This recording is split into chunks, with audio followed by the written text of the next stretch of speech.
হে মানুষ, তিনি আল্লাহ তাআলা, যিনি তোমাদের শোনার জন্য কান, দেখার জন্য চোখ ও চিন্তা গবেষণা করার জন্য একটি মন দিয়েছেন।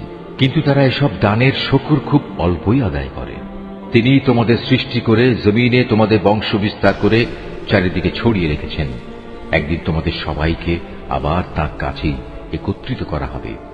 তিনি তোমাদের জীবন দান করেন, তিনি তোমাদের মৃত্যু ঘটান।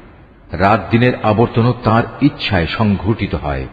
এত সব কিছু দেখেও তোমরা কি সত্য অনুধাবন করবে না? নবীদের সামনে এরাও কিন্তু সে ধরনের অর্থহীন কথাই বলে, যেমনি করে তাদের আগের লোকেরা বলেছে।